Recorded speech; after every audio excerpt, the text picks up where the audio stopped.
자, 여러분 이어서 보도록 하겠습니다. 187페이지 여러분 아까 과세대상 소개해드렸고, 자, 교재를 보면서 확인해 봅니다. 187페이지 보니까 이 과세대상 돼 있죠. 재산세는 본문 보니까요, 토지, 건축물, 주택, 항공기 및 선박을 과세대상으로 한다. 그래서 5가지 상식처럼 여러분이 알고 계셔야 되고요.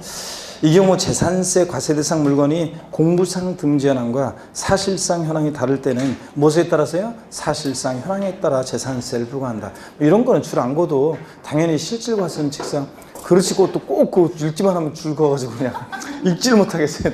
자, 이런 거는 그냥 실질과세는 당연히 그냥 현황 부과한다 이렇게 알고 넘어가야지, 이런 것까지 줄 그으면 어떡해요 여러분들. 양가로 1번 봅니다. 토지요. 토지란 공간정보의 구축 및 관리에 관한 법률에 따라 지적공부의 등록 대상이 되는 토지와 그 밖에 사용되고 있는 사실상의 토지를 말한다. 그랬죠 여러분들? 그래서 모든 토지입니다. 사실상의 토지를 포함하고. 다만 거기 몇 줄이죠? 주택의 부속 토지는 어떻게 한다? 제외한다. 주택의 부속 토지는 어디서 과세하니까? 주택분 재산세 대상으로 과세하니까 토지분에서 제외하고요. 그 다음에 보충 보니까 모든 토지 돼 있는데, 읽어보면 하여튼 모든 토지란 공간정보의 구축 및 관리에 관한 법률 규정에 의해서 작성 등록되는 토지대장상의 토지뿐만 아니라 토지대장의 지목 등에 등재되어 있지 않은 미등록된 토지도 어떻게 한다? 포함한다. 매출이고요. 자, 그 다음에 그 양가로 2번을 보니까 건축물입니다. 건축물이란 건축법 규정에 따른 건축물과, 자, 토지에 정착하거나 지하 또는 다른 구조물에 설치하는 레저시설 되어 있죠? 거기다가 여러분이 레저시설에다가 돼지꼬리 땡냐해서 뭐라고 써놓냐면, 자, 레저시설 그러면 대표적으로요, 골프 연습장이야. 골프 연습장. 그래서 풀장, 즉 수영장, 스케이트장, 골프 연습장 같은 이런 시설물도 대상이 됩니다. 그래서 레저시설 나왔다, 항상 여러분이 지방세에서 레저시설 나왔다, 골프 연습장, 골프 연습장 나왔다, 레저시설 항상 떠올립니다. 자, 그래서 레저시설, 즉 골프 연습장 같은 이런 시설물, 저장시설, 덕구 접안시설, 도관시설, 이런 거 하나하나 외울 건 아니고요, 눈으로 보는 거예요. 그냥 급수 배수시설, 에너지 공급시설 및 그 밖의 이와 유사한 시설물을 말한다. 그래서 공부상의 용도에 따라, 용도에 관계없이 사실상 용도에 따라 과세하고, 공부상에 등재되지 않은 건축물이나, 여기요 밑줄이죠, 건축법상 허가받지 아니한 건축물에 대해서도 어떻게 한다? 과세한다. 그래서 무건축물 포함이라고 그랬습니다. 다만 또 밑줄입니다. 주거용 건축물은 주택분 재산세 대상이므로 건축물분 재산세 대상에서 어떻게 한다? 제외한다. 밑줄이고요. 이해되셨죠 여러분들? 넘어갑니다. 188페이지 건축물 등의 범위 그래가지고요, 쭉 나오는데, 자, 취득세에서하고 똑같아요. 그래서 건축물의 범위 읽어보면, 하여튼 우리가 알고 있는 건물이요, 사무실, 창고, 차고, 점포 같은 건물 쭉 읽어보시고, 그래서 건축물이란 토지에 정착하는 공작물 중 지붕과 기둥 또는 벽이 있는 것과 이에 따른 시설물, 지하 또는 고가의 공작물에 설치하는 사무소, 공연장, 점포, 차고, 창고 같은 이런 것들. 이번에 토지, 지하 또는 다른 구조물에 설치하는 시설물의 범위, 그래서 레저시설 나왔죠? 자, 수영장, 스케이트장, 자, 골프 연습장 드디어 나왔네요. 체육실의 설치 이용에 관한 법률에 따른 20타석 이상의 골프 연습장을 말하는데, 모의고사 볼 때는 이걸 갖다 19타석으로 바꿔서 낸 사람도 있는데, 진짜 치사하게 정말, 그죠? 이런 것까지 실전에서 그렇게까지 나오지 않을 거고, 모의고사에서는 19타석이면 19타석이면 20타석 안 넘었으니까 대상이 아니란 얘기죠? 그렇잖아요. 20타석 이상의 골프 연습장이 대상이 되는 거고, 이런 것들 등등이 있다. 그래서 나머지 내용들은 그냥 읽어보는 거지, 참고적으로요. 그래서 이런 시설물도 대상이 된다. 그래서 하여튼 시설물 그러면 항상 골프 연습장을 떠올리시고요. 양가로 3번입니다. 주택이요. 의 보니까 주택이란 주택법 규정에 따른 주택을 말하는데, 이 경우 토지와 건축물 범위에서 주택은 어떻게 하냐? 제외합니다. 왜? 주택분 재산세 대상이니까. 즉 주택은 건축물이나 토지 대상에서 제외하여 별도의 대상이 되는 거고요. 니은번 주택분 재산세는 주거용 건축물과 그 부속 토지를 통합하여 주택분 재산세를 과세한다. 밑줄이야. 항상 주택은 건물과 토지를 어떻게 한다? 하나로 통합해서, 자, 가격 평가하고 주택분 재산세를 과세한다. 디귿번 주택의 부속 토지 경계가 명백하지 아니한 경우에는 그 바닥 면적이 몇 배요? 10배까지 부속토지랍니다. 밑줄짝이요. 그래서 10배까지는 주택분 재산세 대상으로 과세하고 10배를 넘는 부분의 토지는 일반 토지분 재산세 대상으로 과세한다는 얘기입니다. 예?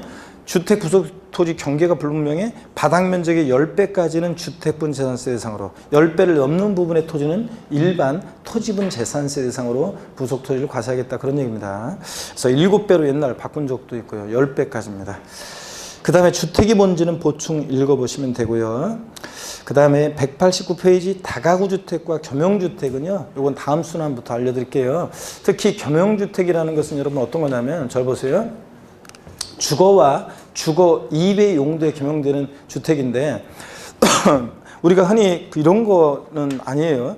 주상복합 아파트 같은 거 있잖아요. 1층부터 뭐 10층까지는 상가, 11층부터 30층까지는 아파트, 이런 거는 주상복합 아파트 같은 것은 그거는 상가는 상가고 아파트는 아파트예요. 이게 겸용주택, 주거와 주거 이외 용도에 겸용되는 겸용주택이 아닙니다. 흔히 겸용주택은 상가주택이라고 그래가지고 1층, 2층은 뭐 상가, 3층, 4층은 주택, 그거 있잖아요. 주거용 용도로 사용하는 건물. 그래서 이런 겸용주택을 주택으로 보면 건물과 토지 하나로 평가해서 하나로 주택분 재산세 대상으로 과세하고, 상가로 보면 건물과 토지를 따로따로 평가해서 따로따로 과세하게 되고요. 세율도 달라요. 그렇기 때문에 이거를 상가로 보느냐 주택으로 보느냐에 따라서 세금이 확 달라지죠. 그래서 어떻게 이 겸용주택을 판정할 것이냐, 이게 이제 시험에서 또 틈틈이 나옵니다. 그래서 잘 알아둬야 되는데 다음에 배웁니다. 오늘 취지만 알고 그냥 겸용주택이 그런가라는 거, 자, 요거 용어만 익히고 갑니다. 양가로 4번을 보니까 선박, 선박이란 기선, 범선, 부선, 그 밖에 명칭 하여튼 모든 배고, 항공기란 사람이 탑승 조종하여 항공에 세우는 비행기, 비행선 같은 등등 회전익 항공기, 날개 들어가는 항공기 뭐 다 대상이 됩니다. 과세상별 재산세 구분 그래가지고요. 거기 주택 부속토지를 제외한 토지로서 나대지나 일반 건축물의 부속토지는 토지분 재산세 대상으로, 건축물에서 주택 이외 일반 건축물은 건물분 재산세로, 주택의 건물과 부속토지 통합해서 주택분 재산세 대상으로. 자, 대충 어떻게 과세하는지 보이시죠, 여러분들? 요거 이해하면서, 그래서 토지분 재산세, 건축물, 주택분 재산세 대상이 어떤 건지를 보시고요. 넘어갑니다. 자, 그 다음에 넘어가시고 190페이지 예제 문제가 있는데요. 예제 문제가 있는데 요거 1월 달에 한번 풀어보도록 하겠습니다. 지금은 그냥 이번 기초과정에서 넘어가고요. 이 문제는, 예제 문제는 19회 시험 때 이제 나왔던 건데, 지방세법상 재산세 대상에 속하는 것으로 옳게 묶인 거 그랬는데요. 혹시 이제 나중에 또 이제 혼자 풀어볼 분들은 풀어보다 보면 이게 재산세 대상을 공부 많이 한 사람일수록 딱 골라봤더니 여기 보기보다 더 많이 나와 있어요. 재산세 대상인 게. 여기 4개밖에 안 나와 있잖아요. 더 많이 나와 있어요. 그래가지고 멘붕이 오는데, 자, 이 문제는 뭐냐면 모두 골라라가 아니라 옳게 묶인 것은 이렇게 되는 거예요. 자, 그것에 의해서 문제를 여러분이 한번 풀어보시거나 이렇게 하시고 다음에 1월 달에 알려드릴게요. 제2절, 자, 과세상 토지 구분, 여기를 한번 보겠습니다.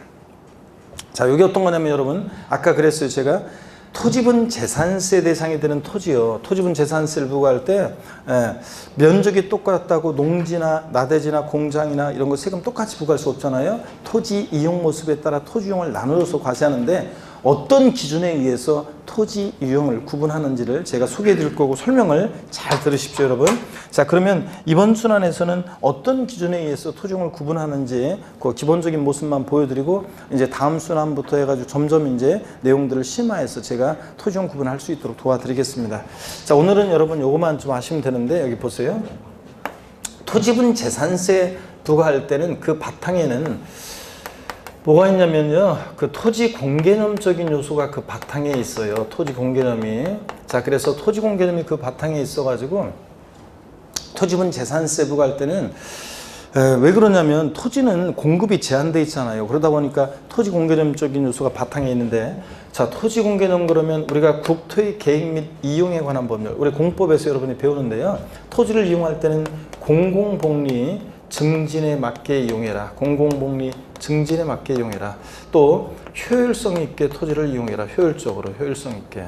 그 다음에 잘 이용한 다음에 자선만 대 물려줘야죠. 자연환경 보존에 유의하면서 이용해라 이렇게 얘기하고 있습니다. 그래서 토지를 이용할 때는 자 공공복리 증진에 맞게 이용하고 효율성 있게 이용하고 자연환경 보존에 이용하면 환경에 보존에 유의하면서 이용해야 한다 이렇게 얘기하고 있습니다.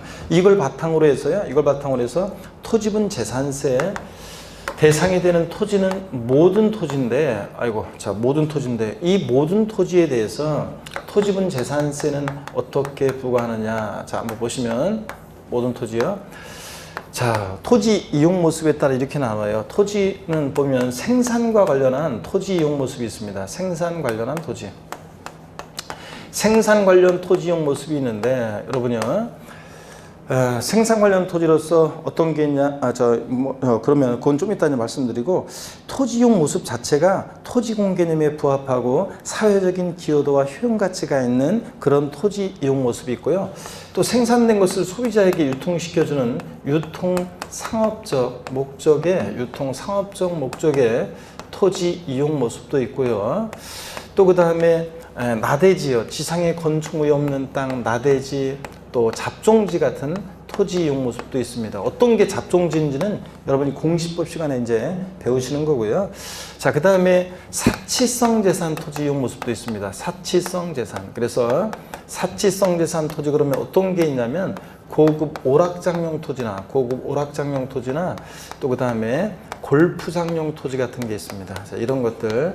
자, 그래서 토지 이용 모습에 따라 모든 토지를 이렇게 나눕니다. 그랬을 때 생산 관련 토지로서 대표적인 토지 이용 모습은 어떤 게 있느냐 그러면 농지요, 여러분, 농지. 그 다음에 목장용지.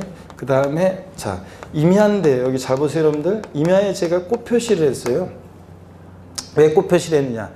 여러분이 흔히 이제 시골에 어디 임야를 갖고 계신다. 그러면 그 임야는요, 나대지 잡종지처럼 취급해요. 임야 여러분이 갖고 계시면.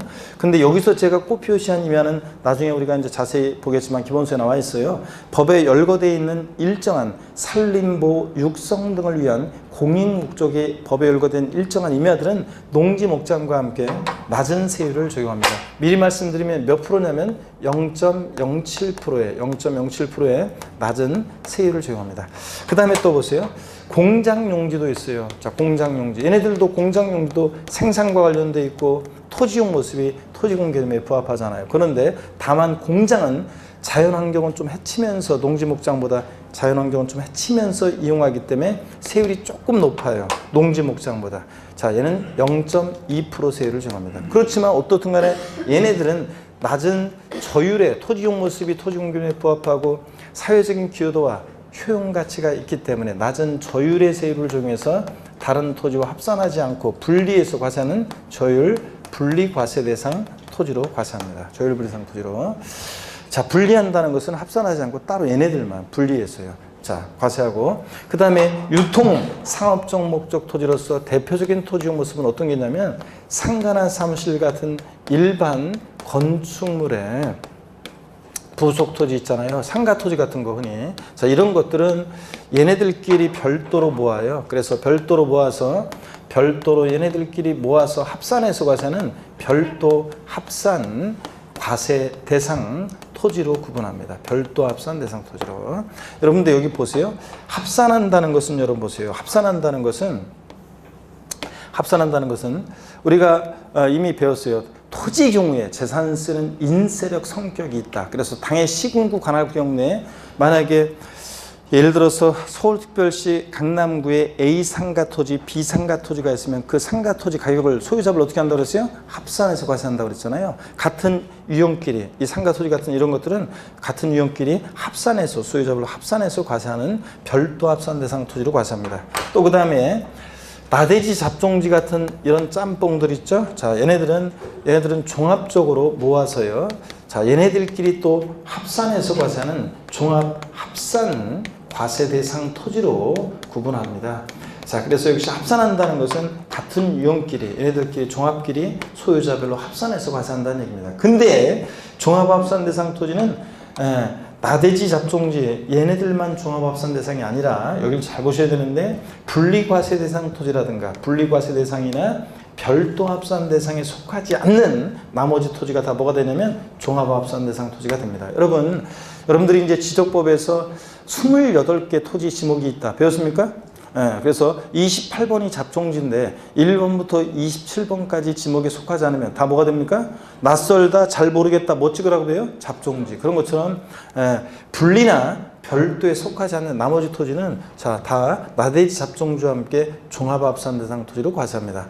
그 다음에 또 사치성 재산 토지로서 고불확장 골프장 토지 있잖아요. 얘네들은 토지 이용 모습이 토지 공개념에 부합하지 않잖아요. 필요불가결한 토지 이용 모습이 아니기 때문에 높은 고율의 세율을 적용해서 다른 토지와 합산하지 않고 분리해서 과세하는 고율 분리과세 대상 토지로 구분해서 과세합니다. 그래서 분리대상 토지이긴 한데 얘는요 분리대상 토지이긴 한데 높은 세율을 적용합니다. 고율이라는 게 몇 프로냐면 4%인데요. 미리 말씀드리면 4%. 고율의 세율을 적용해서 따로 분리해서 과세합니다. 그러니까 여기 보니까 분리대상 토지는 고율뿐만 아니라 뭐로요? 이쪽 보니까 저율로도 고율뿐만 아니라 저율로도 이렇게 분리과세하고 있습니다. 그래서 분리대상 토지는 저율 또는 뭐로? 고율로 분리과세합니다. 그러면 재산세 대상이들은 모든 토지를 크게 분리과세 대상, 별도합산, 종합합산 대상 토지로 구분하고 분리대상 토지는 뭐와 뭐로? 저율 분리와 고율 분리 대상 토지로 분리과세하고 있습니다. 그럴 때 이게 가장 기본적인 모습입니다. 그래서 시험에서는 다음 중 분리대상 토지인 것은 자 시험에서 종합합산 대상 토지인 것은 29회 시험처럼 이런 식으로 별도 합산 대상 토지인 것은 아니면 다음 중 토지 유형이 같은 것끼리 짝져준 거 골라라 이런 식으로 문제가 나오는데 이게 전부면 얼마나 좋겠어요. 공부 끝이잖아요. 근데 예외가 있단 말이지. 그래서 이제 쫙 이제 그 많은 예외라든가 이제 그 관련한 내용들을 자세히 이제 앞으로 공부해 나가고 여러분들이 이걸 공부할 수 있도록 이제 구분할 수 있도록 제가 이제 키를 열쇠를 드려요. 자, 그래서 여러분들이 열고 따고 미로처럼 찾아갈 수 있도록 제가 이제 도와드립니다. 그 미로를 찾아갈 수 있도록. 그래서 그건 다음에 이제 배울 거고 오늘은 모든 토지를 토지용 모습에 따라 이렇게 유형을 구분한다는 거. 자, 가장 기본적인 것부터 여러분들 기억합니다. 농지, 목장, 예외적인 의미야 공장 용지는 어느 형의 토지로 구분한다? 저율 분리대상 토지로. 상가나 사무실 같은 일반 건축물의 부속 토지는 뭐로? 별도 합산 대상 토지로. 나대지 잡종지라든가 분리나 별도에 속하지 않는 토지는 뭐로? 종합 합산 대상 토지로. 사치성 재산 토지로서 고불확장 골프장용 토지는 뭐로? 고율 분리 대상 토지로 분리과세한다. 이걸 여러분들이 딱 먼저 머릿속에 알아두셔야 되겠습니다. 세율은 있잖아요. 미리 말씀드리면 세율은 저율 분리보다는 별도 합산 대상 토지 세율이 높고요. 별도 합산보다는 종합 합산 대상 토지 세율이 높고요. 종합보다는 고율 분리 대상 토지 세율이 높아요. 토지 중에서 세율이 최고 높은 것은 사치성 재산 토지로서 고불확장 골프장용 토지가 고율 분리 4%로 최고 높습니다. 토지 중에서는. 그 다음에 제일 최근에 시험에 나온 것이 다음 중 재산세 대상 중에서 표준 세율이 가장 낮은 것은 그래서 세율이 제일 낮은 걸 고르라고 했었는데 그때 문제에서 과세표준 금액이 5억 원이 뭐 종합합산 대상 토지 과세표준 금액이 얼마인 별도 합산 대상 토지 막 이렇게 나왔는데 과세표준 금액이 5억일 때는 종합합산 대상 토지 세율이 어떻게 되더라 이렇게 문제를 푸는 게 아니라 그냥 자 사치성산 토지 고불확장 고급시장 토지가 제일 높고 그 다음에 토지 중에서는 뭐예요? 종합합산. 종합보다는 뭐가 낮아요? 별도 합산 대상 토지 세율이 낮고 별도보다는 뭐가 제일 낮아요? 저율분리. 그래서 지문에 또 공장용지 과세표준금액이 얼마인 공장용지 과세표준금액이 얼마인 목장용지가 있었는데 당연히 뭐가 제일 낮은 거예요? 농지, 목장, 예외적인 임야가 제일 낮습니다. 나중에 여러분들이 이제 세율도 외울 때 귀에 못이 박히도록 외우는 것이 분리대상 토지 그러면 007, 빵이 4, 비례세율 하면서 007% 어떤 게 있냐 농지, 목장, 예외적이냐 수없이 안 외우고는 못 빼기도록 제가 계속 반복해 드릴 거고요. 그럴 때 이제 당연히 그러면 농지, 목장, 임야가 공장이 있으면 당연히 어떤 게 제일 낮아요? 농지, 목장, 예외적이냐 007% 0.07%가 제일 낮습니다. 아시겠습니까 여러분? 자 이렇게 해서 요거를 딱 먼저 머릿속에 기억합니다. 교재 190페이지 제2절 과세대상 토지 구분인데 얘는 당연히 별표시 2개지만 독립화 문제로 30회 시험에 나올 가능성은 낮지만 간접적으로는 중요하다. 의의를 한번 봅니다. 의의 및 토지 구분에서 의의요. 토지에 대한 재산세 과세 대상은 종합합산 대상, 별도 합산 대상 및 분리 대상으로 구분한다. 그렇죠 여러분들? 예, 그리고 쭉 이제 이렇게 나와 있어요. 자, 그래서 분리대상 토지는 개별 토지별로 분리과세하고 표를 보니까 저율 또는 고율로 차등 비례세율 적용되고 이런 것들 쭉 나옵니다. 종합합산과 별도합산은 이제 시군구별로 소유자별 기준으로 시군별로 어떻게 한다? 합산과세하고 과세 방법 요것만이라도 오늘은 알고 갑니다. 자, 그러면 됐고요. 나머지 자세한 내용은 우리가 나중에 이제 우리가 배우게 됩니다. 지금은 그냥 과감하게 토지정보 양도 많죠? 차차 이제 우리가 1, 2월, 3, 4월, 5, 6월에 걸쳐서 다 배워나갑니다. 지금은 쭉 넘어갑니다. 어디로 가시냐면 쭉 넘어갔어요. 여러분들. 207페이지 제3절 납세 의무자입니다. 이번 11월, 12월 과정이 보니까 7주 나오더라고요. 원래 8주가 좀 나왔으면은 문제 몇 문제도 좀 풀어드릴 건데 8주가 아니고 7주밖에 안 나와서 그냥 이번에 이런 것들 요 정도만 딱 보시면 되겠습니다. 자, 그래서 207페이지 제3절 납세 의무자 봅니다. 기출문제 거기 표시를 보면 대충 감 잡았죠, 여러분들? 계속 나오고 있습니다. 29회 시험도 종합문제 속에서 지문 한 줄 나왔었어요. 사실은 또. 그래서 계속 나왔던 내용입니다. 자, 30회 시험에서도 역시 납세문자는 중요하다는 거. 제3절 납세문자는 중요합니다. 그래서 여러분들이 기본소기 때문에 여러분들은 줄을 신중하게 그으라고 그랬어요. 그냥 제가 아까 얘기했지만 그냥 현황부가한다 이런 것까지 그냥 아무거나 그냥 읽기만 하면 막 줄 긋고 이러면은 나중에 책이 막 그냥 울긋불긋하고 다 중요한 것처럼 보이고 이러면 안 돼요, 여러분들. 그래서 먼 보는 사람이 봤을 때 공부 엄청 많이 하셨네요. 그래서 막 돼 있지만 그렇지만 실제는 공부 못하는 사람이에요. 그리고 너무 그냥 막 줄 막 그어가지고. 그래서 중요한 키워드에만 중요한 것만 하고 나중에 이제 대충 했는데도 그래도 헷갈리고 막 그런 것들만 이제 중요한 키워드 헷갈리는 것들만 여러분들이 형광펜 같은 거로 줄 긋거나 그래야지 무조건 다 형광펜으로 그냥 우글부글하게 그냥 줄 긋고 그래가지고 기본소를 그러면 그래야지 이제 기본소가 이제 자 여러분들이 나중에 이제 기본소 같은 걸 봤을 때 핵심만 이제 빨리빨리 탁탁탁 볼 수 있잖아요. 그렇게 하려면 신중하게 줄을 그시기 바라고. 근데 별 표시는 하여튼 자 미리미리 큼지막하게 다음에도 또 계속 강조드리겠지만 납세문자는 당연히 보다 중요하다. 그래서 별표시 3개짜리고 이거는 1번 원칙적인 납세의무자. 자, 재산세 납세의무자는 보시니까 원칙적인 납세의무자. 일반적인 경우 재산세 납세의무자는 사실상 재산을 소유하는 자인데요. 사실상 소유자인데 본문은 다 중요합니다. 재산세 과세 기준일 현재요. 항상 재산세는 언제를 기준으로 뭘 판단해요? 6월 1일이요. 그래서 재산세는 항상 과세 기준 6월 1일 기준으로 판단하는 거지. 시험에서는 재산세 납세의무자는 납기 개시일 현재 7월 16일부터 7월 31일까지를 납기로 할 때 납기 개시일 현재 이거 아닙니다. 아니고 항상 언제를 기준으로 판단한다. 재산세는 과세 기준일 6월 1일을 기준으로 판단합니다. 그래서 재산세 과세 기준일 현재 재산을 사실상 소유하고 있는 자는 재산세 납부하는 무과에 따라 비출자이고 포인트 과세 기준일 현재 사실상 소유자입니다. 실질 과세 원칙상 등기 등록과 무관하게 과세하니까 공부상 소유자로 등재가 안 돼 있어도 공부상 소유자로 등재가 안 돼 있어도 재산을 사실상 소유하는 자가 납세의무자입니다. 시험에서 재산세 납세의무자는 원칙적으로 납기 개시일 현재 땡 재산세 과세 대장상의 소유자이다. O X예요.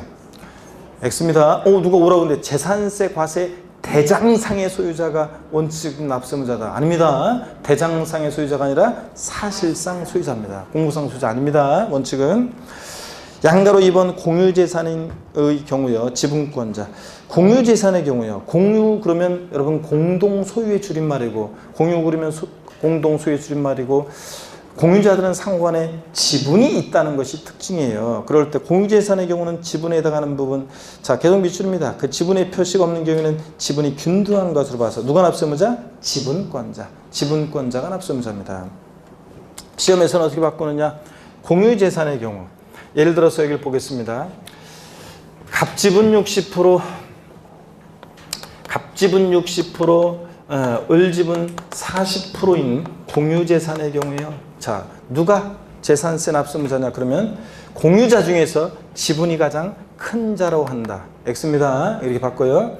자, 아니고 자, 지분권자 각자니까 갑은 60% 지분에 대해서 을은 40% 지분에 대해서 지분권자 각자가 납세의무자가 된다는 얘기입니다. 이해되십니까 여러분? 그래서 공유재산의 경우 재산세 납세의무자는 공유자 중에서 지분이 가장 큰 자로 한다. X입니다. 지분의 표시가 없다? 지분의 표시가 없으면 지분이 균등한 것으로 봅니다. 지분의 표시가 없으면 지분이 균등한 것으로 봐서 지분권자 각자, 갑과 을이 각자 50%씩 납세의무자가 된다는 얘기입니다. 시험에서는 공유재산의 경우에 지분의 표시가 없는 경우는 최연장자로 한다. 아니면 지방자치단체장이 지정하는 사람으로 한다. 아닙니다. 공유재산은 누가 납세의무자? 지분권자 각자입니다. 자, 공유재산 지분권자 각자고 지분의 표시가 없을 때는 균등한 것으로 봐서 지분권자가 납세의무자다. 이해되십니까 여러분? 그 얘기고요. 그 다음에 양가로 3번이요. 요거 다음 순환에 제가 알려드릴게요. 양가로 4번 보겠습니다. 신탁재산의 경우 수탁자 법입니다. 신탁법에 따라 수탁자 명의로 등기 등록된 신탁재산의 경우에 위탁자별로 구분된 재산의 경우에 누가 납세의무자냐? 수탁자. 자, 당연히 포인트고 밑줄이고 시험에 최근에도 2번 나왔습니다. 몇 번.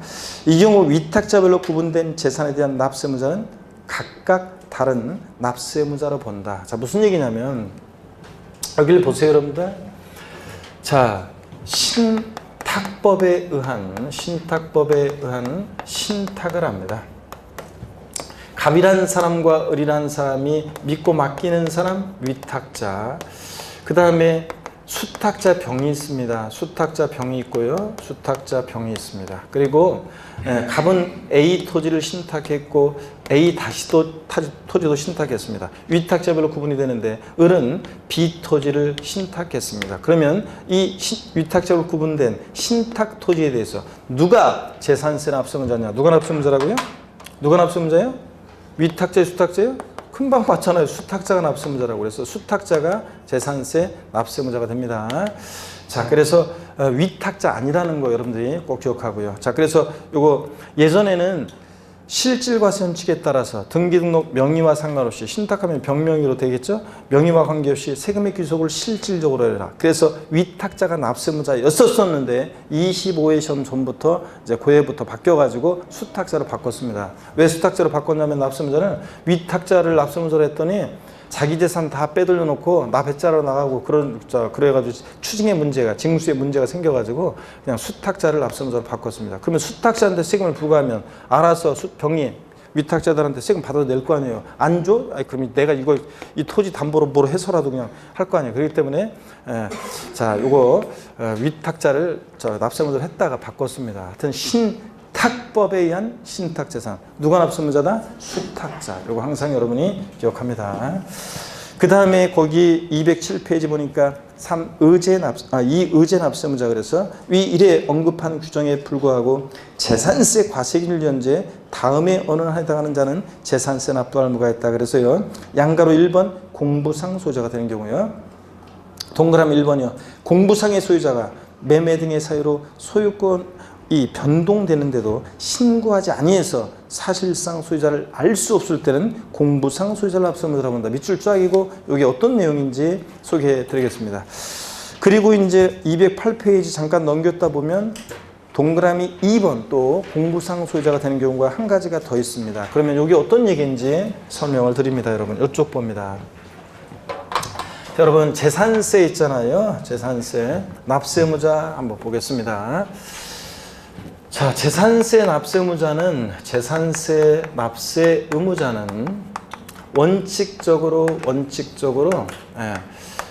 재산세 과세 기준일 6월 1일 현재 재산을 사실상 소유하는 자입니다. 그렇죠, 여러분들? 사실상 소유자. 근데 사실상 소유자인데 실질과세원칙상 등기등록과 무관합니다. 공부상 소유자이다. 재산세 과세 대장상의 소유자가 원칙적인 납세의무자다. 그럼 틀려요. 근데 예외적으로 공부상 소유자가 납세의무자가 되는 경우가 있다는 얘기인데 어떤 경우에 그러냐. 두 가지 경우가 있는데 우리 교재 아까 봤죠? 첫 번째 거 설명을 한번 드려보도록 하겠습니다. 여러분들. 자, 약간 목이 그렇네. 한번 보시면 어떤 얘기냐. 피곤한 것 같으네. 저 얼굴이 오늘 딴때 같지 않고 자 보겠습니다.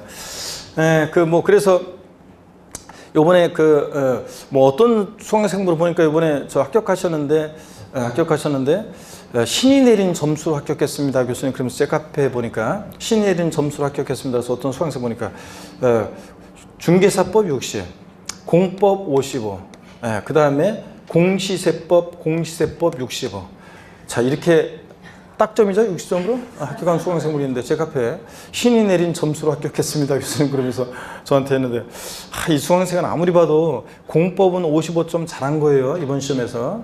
그 다음에 공시세법 65점 아주 잘한 거예요. 자, 잘한 거고. 근데 뭘 못한 거예요? 중개사법을 이거 6점 맞았다 그러면 거의 떨었다고 생각해야 되는데 중개사법을 못한 거예요. 그래서 한 달 동안 마음 고생하고 그랬다는데 하여튼 마킹 하나 잘못하면 그냥 떨어진 거잖아요. 자, 그래가지고 하여튼 중개사법을 7, 80 최소한 7점 맞았어야 되는데 중개사법을 못하는 바람에 자, 이렇게 지금 점수가 이렇게 됐습니다. 자, 그래서 원래는 공법을 중개사법을 보태줬어야 되는데 원래는 이렇게 됐어야 되는데 이렇게 최소한 이렇게 되는 게 정상인데 하여튼 그래서 그러니까 세법이 이런 경우에도 보지만 세법을 한 문제로 더 맞추는 게 얼마나 소중한지 알겠죠, 여러분들? 여러분들 세법 이제 못했어봐요. 공시세법 이제 떨어지는 수강생인데. 그리고 보니까 다른 곳에 제가 이번에 합격 전문 가는데 장관 출신 분이에요. 장관 출신 분이 다른 분들이 합격생분들이 인터넷 검색하니까 검색도 되더라고요. 그래서 인물 검색도 되더라고요. 그거 되시는데 하여튼 이름 까먹었네. 하여튼 농림부 장관인가 뭐 이것도 하시고 막 그러신 분인데 연세 72세 되신 분이 제가 이제 이렇게 뷔페에 이렇게 있었는데요. 그 호텔 뷔페에 있는데 앉아있는데 어떤 연세 드신 분이 오시더니 저한테 아이고 막 하면서 무슨 비서 같은 사람이 따라와가지고 있잖아요. 이 장관님이 뭐 저거 막 얘기하면서 난 뭔 얘기인가 그랬는데 하면서 제 강의를 듣고 합격을 했다 그러면서 인강수강생분이었는데 제 강의를 듣고 합격했다고 하면서 막 소개하더라고요. 근데 그분이 저한테 교수님 강의를 제가 세법 때문에 굉장히 힘들었었는데 여름부터 제 강의를 마무리까지 듣고 세법 몰랐던 거 그냥 다 알게 돼가지고 당신이 이제 세법 제가 좋은 점수 받았습니다 그러면서 어르신이 그러더라고요. 그런데 저 인사만 하시는데 보니까 중개업계가 이렇게 치열한데 자기까지 개업해가지고 거기다가 숟가락 얹기는 좀 그렇고 그래서 자기는 개업은 하진 않을 건데 개업 공인중개사들을 위해서 무슨 일을 할 수 있는 게 없을까 이렇게 뒤에서 뭐 도와주겠다 이렇게 하면서 말씀하시더라고요. 72세 되신 분 합격하셨습니다. 그러면서 그분이 얘기하시기를 누군가가 이렇게 부동산 뭐 관련해서 좀 아시라고 이렇게 이 책을 줬대요.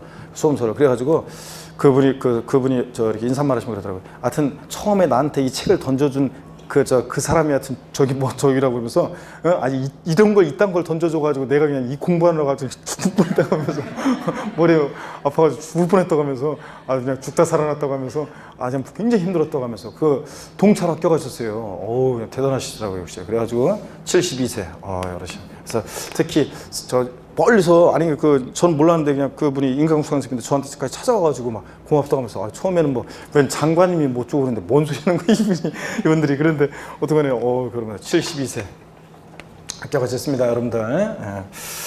자, 봅니다. 어떤 재산세 납세 문자 계속 보시면 원칙적으로 과세 기준 유효를 연재 재산을 사실상 소유하는 자인데 예외적으로 공부상 소유자가 되는 경우도 있다. 어떤 경우냐? 권리 변동이 있는데 금방 우리가 읽은 게 이거예요. 권리 변동 등의 사실이 있는데 이 권리 변동 등의 사실을 신고 안 해서 과세권자가 사실상 소유자가 누군지 알 수 없을 때 자, 재산세 납세무자는 공부상 소유자가 된다는 얘기입니다. 그럼 어떤 얘기인지 예를 한번 들어봅니다. 갑과 을이라는 사람이요 부동산을 매매했습니다. 매매하는데 계약금, 중도금, 잔금이 2019년 5월 31일 날 잔금이 치러졌고요. 을 명의로 소유권 이전 등기는 6월 20일 날 등기가 됐어요. 자, 그랬을 때 재산세 있잖아요. 재산세. 재산세. 누가 당해연도 납세문자가 될 것이냐? 그러면 재산세는 항상 언제를 기준으로 뭐든지 판단해요? 6월 1일이요. 과세 기준날 봤더니 공부상으로는 여전히 매도인 소유입니다. 그렇죠, 여러분? 6월 20일 날 등기가 됐으니까 6월 1년제 공부상 소유자는 매도인입니다. 그러면 자 6월 1년제 보세요. 사실상 재산을 소유하는 자는 매수인 을입니다. 왜냐고요? 5월 30일 날 잔금 치렀으니까 등기 전에 필요한 서류 넘겨받고 6월 1일 날 사실상 내 거잖아요. 소유하고 있잖아요. 그래서 자 이런 경우에 누가 당연돈 납세의무자가 되느냐? 재산세 납세의무자는 원칙적으로 과세기준 6월 1년제 재산을 뭐하는 사람이요? 사실상 소유하는 자가 납세의무자가 된다고 금방 배웠잖아요. 근데 사실은요. 여기서 전제로 깔고 있는 것은 우리가 뒤에서 나중에 보겠지만 전제로 깔고 있는 것은 이런 거예요. 뒤에 이런 규정이 있어요. 과세기준일까지요. 권리변동이 있는데 과세기준일까지 등기가 이행이 안 됐을 때는요. 이 공부상 소유자가요. 과세기준 6월 1일로부터 10일 이내 6월 10일까지요. 계약서 첨부해서 시장군수한테 이것을 신고해 주게 돼 있어요.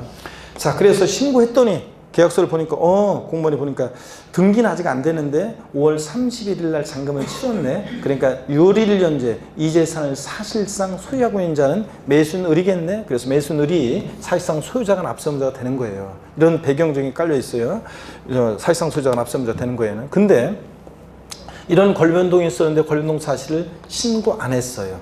자, 권리변동 등의 사실이 있는데 권리변동 사실을 신고 안 해서 과세권자가 언제 잔금 치러주고 이런 걸 몰라. 그래서 사실상 소유자가 누군지 알 수 없어요. 그럴 때 누가 납세의무자가 되냐? 그럴 때는 공부상 소유자가 납세의무자가 되는 경우도 있다는 얘기입니다. 시험에서 나왔던 것은 어떻게 바꿔서 나왔냐? 권리변동 등의 사실이 있는 경우에 권리변동 사실의 신고 여부와 관계없이 재산세 납세의무자는 사실상 소유자이다. OX예요. 권리변동이 있는 경우에 권리변동 사실의 신고 여부와 관계없이 재산세 납세의무자는 사실상 소유자이다. OX요. X라니까 권리변동 사실을 신고하면 5월 3일 잔금 치러줬구나. 사실상 소유자. 근데 권리변동 사실을 신고 안 해서 과세권자가 사실상 소유자를 알 수 없을 때 누가 납세의무자? 공부상 소유자가 되는 경우도 있잖아요. 그 다음에 최근에 나왔던 것이 권리변동 등의 사실인 경우에 권리변동 사실을 신고하지 아니해서 사실상 소유자를 알 수 없을 때는 공부상 소유자가 아닌 사용자이다. 28회 시험. OX요. 권리변동이 있는 경우에 권리변동 사실을 신고 안 해서 사실상 소유자를 알 수 없을 때는 공부상 소유자가 아닌 사용자이다. OX. X입니다. 힌트까지 줬네. 공부상 소유자가 아닌 게 아니라 공부상 소유자가 납세의무자가 됩니다. 이런 식으로 이거 이해하시고 그 다음에 또 하나는 종중재산과 관련한 건데요. 종중재산과 관련한 건데 종중재산인데 사실상 종중재산인데 종중소유를 신고 안 했을 때 얘긴데요. 요거 이제 한번 보도록 하겠습니다. 그래서 207페이지 동그라미 1번 자 예외적으로 공부상 소유자가 되는 경우 소개해드렸고 또 하나 208페이지 넘어갑니다. 208페이지 넘어가니까 동그라미 2번이야. 동그라미 2번. 공부상에 개인 등의 명의로 등재되어 있는 사실상의 종중재산으로서 종중소유를 신고하지 아니했을 때는 누가 납세의무자? 공부상 소유자. 자, 실제로는 종중재산이에요. 근데 공부상 개인 명의로 등재되어 있습니다. 그런 경우도 가끔씩 있어요. 실제 종중재산인데 공부상 개인 명의로 등재되어 있는 그런 경우가 있습니다. 이런 경우에 종중소유를 신고하지 않았다. 그럼 과세권자는 이게 실제 종중재산인지 어떻게 알아요? 그러니까 그럴 때 누가 납세의무자냐? 공부상 소유자. 개인 명의로 등재되어 있는 공부상 소유자. 종중 소유임을 신고했다. 그러면 누구겠어요? 그러면 종중이지. 종중재산인지 알게 됐으니까. 자, 이런 얘기입니다. 그래서 자, 이런 얘기를 여러분들이 한번 보시면 되고요. 나머지 자세한 내용들은 우리가 이제 차차 여러분들이 배워 나갈 건데요. 양가로 3번만 한번 좀 볼까요, 여러분들? 뭐 나중에 차차 다 배워 나갈 건데 양가로 3번만 한번 좀 보도록 하겠습니다. 보시니까 매수계약자가 되는 경우요. 동그라미 1번입니다. 국가, 지방자치단체, 지방자치단체 조합과 이게 첫 번째 요건이에요. 무슨 법인과 그러면 안 돼요. 국가지자체, 지자체 조합과 재산세 대상 재산을 그냥 매매계약이 아니라 연부매매계약을 체결하고 이게 두 번째 요건입니다. 세 번째, 재산의 사용권을 무상으로 받은 경우에요. 세 번째 요건 무상으로 받았다? 그럴 때는 매수계약자를 납세의무자로 본다 되어 있습니다. 연부금 다 치르기 전까지는 공부상으로는 국가 등의 소유입니다. 자, 그런데 실질적으로는 권리변동이 됐다고 보는 거예요. 매수계약자로 무상사용권을 제공받아서 무상사용하게 되니까. 자, 그런 얘기입니다. 그래서 매수계약자를 납세무자로 합니다. 시험에서는 어떻게 바꾸냐. 국가와 연부매매계약을 체결하고 무상사용권을 부여받은 경우에는 국가 등의 소유 의무로 비과세한다. OX. X입니다. 아니고 권리변동이 실제로 됐다고 봐서 매수계약자입니다. 공부상으로는 국가 등의 소유겠지만 이런 것들 보시고요. 그리고 넘어갑니다. 나머지 것들은 중요하지만 다음에 우리가 이제 차차 본격적으로 배웁니다. 이번 기초입문 과정에서는 용어를 익히고 가장 기본적인 재산세 원칙 납세무자, 사회상 소유자, 외적 공무상 소유자 되는 것들 등등을 중심으로 아시면 되고요. 일단 넘어갑니다. 210페이지 제4절 과세표준 및 세율입니다. 이것도 중요하다고 그랬어요? 안 중요하다고 그랬어요? 중요하다고 그랬습니다. 자, 그래서 시험에 이것도 자, 30페이지 시험에 나올 수 있습니다. 그래서 잘 보셔야 되는 중요한 내용입니다. 과세표준 및 세율. 자, 30페이지 시험에서는 또 중요하고요. 재산세는 세금 계산을 어떻게 할 것이냐 그 얘기입니다. 자, 그러면 여러분요, 이것도 제가 설명을 좀 드리겠습니다. 이거는 여러분들이 이따가 뭐 사진으로 찍어 가시든 이렇게 하시고, 자, 여기를 한번 보겠습니다. 재산세 과세표준 결정을 어떻게 하는지 한번 좀 보겠습니다. 재산세 과세표준 결정을 어떻게 하느냐. 여기를 봅니다. 재산세 과세표준은요. 재산세 과세표준은 재산가액입니다. 재산가액인데 재산세 과세표준 재산가액인데 자, 요거 특징을 보면요. 자, 특징을 보면 개인 소유, 이거 재산세는 보통 징수하니까 지방자치단체장, 즉 과세 주체가 세무공무원이 결정을 하는데 재산가액을, 근데 과세표준을, 근데 개인 소유, 재산과 개인 법인 소유를 구별하지 않습니다. 개인 법인 소유, 재산을 구별하지 않고 지방자치단체장은 항상 무엇으로 세금 계산한다고 조세총회는 아니라 취득세에서 배웠었어요? 시가 표준액을 기준으로 한다는 거 배웠습니다. 자, 재산세는 지방자치단체장이 보통 징수하니까 이 과세표준을 결정합니다. 그럴 때 개인 소유재산, 법인 소유재산을 구별하지 않고 항상 지방자치단체장이 시가 표준액을 기준으로 해서 결정을 하는데, 요거 알고 있는지 시험에서 여러 번 물어봤습니다. 자, 한번 들어보실래요, 여러분들? 재산세, 법인이 소유하는 재산의 재산세 과세 표준 금액은 법인 장부상 입증되는 금액으로 한다. 예? OX요. 법인이 소유하는 재산의 재산세 과세 표준은 법인 장부상 입증되는 가격으로 한다. X입니다. 법인 장부상 입증되는 가격이 아니라 뭐로 한다고요? 시가 표준액을 기준으로 합니다. 국가나 지방자치단체로부터 취득한 재산이요. 취득세 등록면허세 계산할 때는 시가표준액 1억짜리인데 국가나 자치로부터 7천만 원을 취득해. 그러면 시가표준액에 관계없이 그 사실상 취득가격 얼마? 7천만 원을 취득세 과세표준으로, 등록면허세 과세표준으로 했습니다. 예? 객관적 취득이니까. 근데 그것을 취득해서 보유할 때요. 20년 전에 시가표준액 1억짜리인데 7천만 원에 국가나 지자체로부터 취득했습니다. 자, 20년 동안 갖고 있으면서 부동산 가격은 상승하든 말든 처음에 7천만 원 사실상 취득 가격으로 매년 재산세가 부과된다. 말이 되겠습니까, 여러분? 안 되지. 그래서 국가나 지자체로부터 취득한 재산의 재산세 과세 표준은 그 사실상 취득 가격으로 한다. OX요. X입니다. 사실상 추가격으로 하지 않고 재산세는 무엇으로 과표 결정한다고요? 시가표준액으로, 보유기간 동안 시가표준액으로. 자, 그래서 항상 재산세는 지자체장이 결정하는데 개인 법인 소유 구별하지 않고 뭐로 한다고요? 시가표준액을 기준으로 합니다. 이거 꼭 잊지 마시고. 그 다음에 이제 재산세에서 토지, 건축물, 주택의 경우에 재산세 과세 표준은 보세요. 과세 기준일 6월 1일 현재 시가표준액을 기준으로 하긴 하는데, 다만 이 시가표준액이 바로 과세표준 되는 것은 아니고요. 잘 보세요. 이 시가표준액에다가 공정시장가액 비율이라는 것을 곱해요. 공정시장가액 비율이라는 걸 곱하는데, 부동산 시장 동향과 지방재정 여건 등을 고려해서 정하는 다시 제대로 써드릴까요? 공정시장가액 비율이라는 게 있어요. 이것을 곱한 금액으로 합니다. 이 공정시장가액 비율이라는 게 현재요.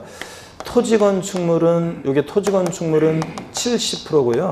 이게 주택 같으면 현재 이게 지금 올해까지는 하여튼 60%입니다. 이게 내년에 바뀔 수는 있지만 어떻게 이렇게 되어 있습니다. 그러면 이게 어떤 얘기냐? 예를 한번 들어볼게요.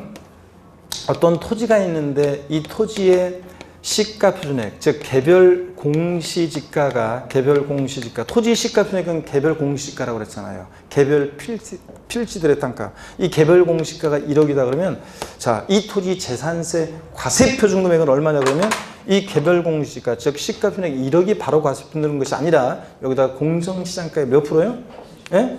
몇 프로? 70%를 곱한 금액입니다. 그래서 얼마? 7천만 원이 과세 표준 금액이 되는 겁니다, 여러분들. 자, 그래서 시험에서 토지분 재산세 과세 표준은 집중 안 하는 사람도 있어요. 토지분 재산세 과세 표준은 과세 기준일 6월 1년제 개별 공시지가로 한다. OX요.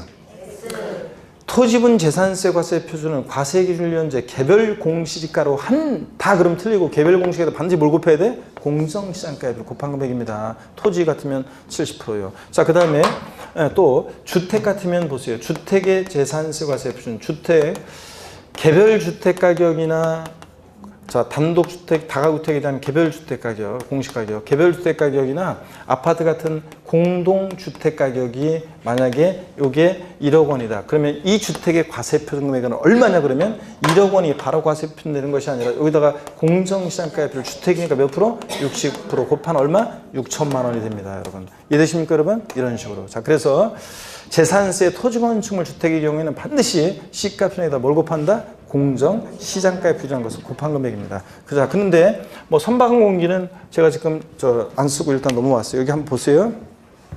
210페이지 보겠습니다.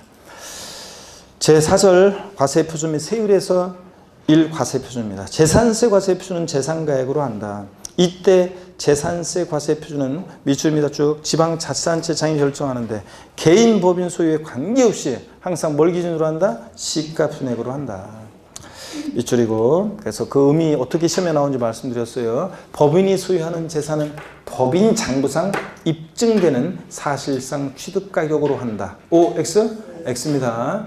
법인 장부상 입증되는 사실상 취득가격 아니에요. 뭐로 한다? 시가 표준액으로. 양가로 1번 토지건축물 주택에 대한 과세 표준입니다. 토지건축물 주택에 대한 재산세 과세 표준은 시가 표준액에 부동산 시장의 동향과 지방재정 여건 등을 고려해서 다음에 어느 하나에서 정한 범위에서 법령으로 정하는 자 그러니까 시가 표준액의 첫 번째 줄 밑줄이고 공정시장가의 비율을 두 번째 줄 끝에 첫 번째 줄 중간에 시가 표준액의 밑줄 그 다음에 두 번째 줄 끝에 공정시장가의 비율을 곱하여 산정한 가액으로 한다. 밑줄 짝이야. 자 그래서 토지건축물 주택은 시가 표준액에 반드시 뭐로? 공정시장가의 비율을 곱한 금액으로 합니다.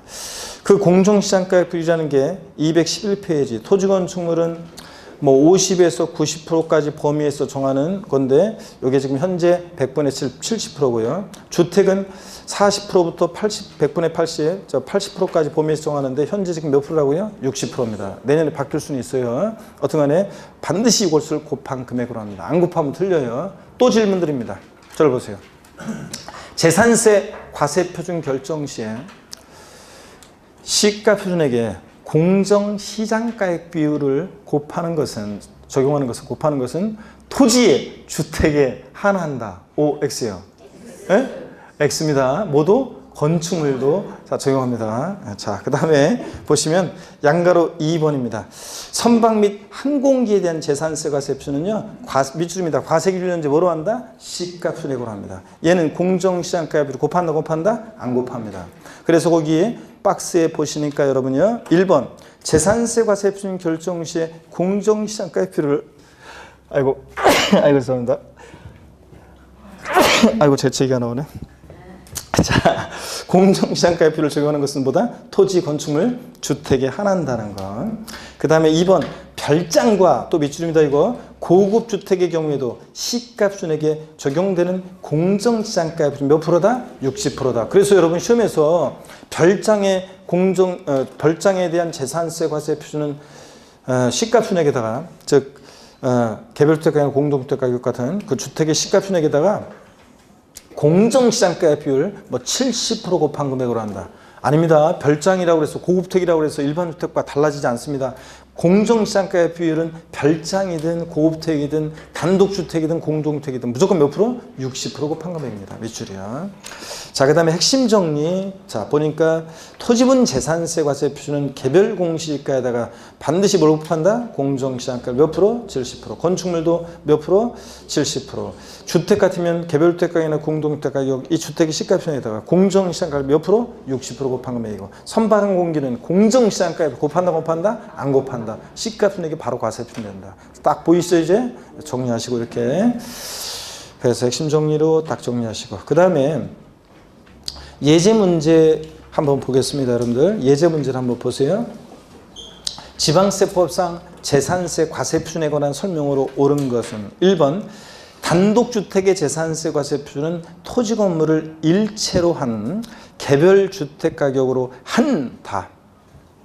X입니다. 개별 주택 가격에다가 이 주택의 시가편에다 반드시 뭘 곱해야 돼? 공정 시장가액표를 곱해야 한다니까요. 안 곱해서 틀렸습니다. 60%안 곱해서. 2번 봅니다. 건축물의 재산세 과세 표준은 거래 가격 등을 고려해서 시장군수 구청장이 결정한 가격으로 한다. 아닙니다. 자, 건축물 시가 표준액에다가 반드시 뭘 곱해? 공정 시장가액비율 몇 프로? 70% 곱한 금액입니다. 안 곱해 틀렸습니다. 3번 토지 재산세 과세 표준은 개별 공시지가로 한다. X입니다. 여기다 뭘 곱해야 돼? 공정시장가액 반드시 곱해야지. 개별 공시가에다가 몇 프로? 70% 토지니까요. 4번 공동주택의 재산세 과세 표준은 법령에 따른 시가편액의 100분의 60을 곱하여 산정한 가액으로 한다. 맞잖아요. 시가편액에다가 공정시장가액 곱했죠? 맞잖아요. 5번 건축물의 재산세 과세 표준은 법인의 경우 법인 장부에 의해 증명되는 가액으로 한다. X입니다. 건축물 역시 시가편에다 뭘 곱해? 공정시장가액 비율 70% 곱한 금액입니다. 법인 장부상 가액이 아니라. 아셨죠 여러분? 그래서 재산세 과세 표준은 어떻게 일정되는지 감 잡으시고요. 넘어갑니다. 212페이지 세율입니다. 재산세 세율이요. 자, 세율은 어떻게 돼 있느냐 한번 보시는데, 재산세 세율이 어떻게 되냐. 자, 그러면은 잠깐 쉬었으면 하는 눈빛을 간절히 보내는 사람이 있었기 때문에 잠깐 쉬었다가 이어서 또 보도록 하겠습니다. 잠깐 쉬겠습니다.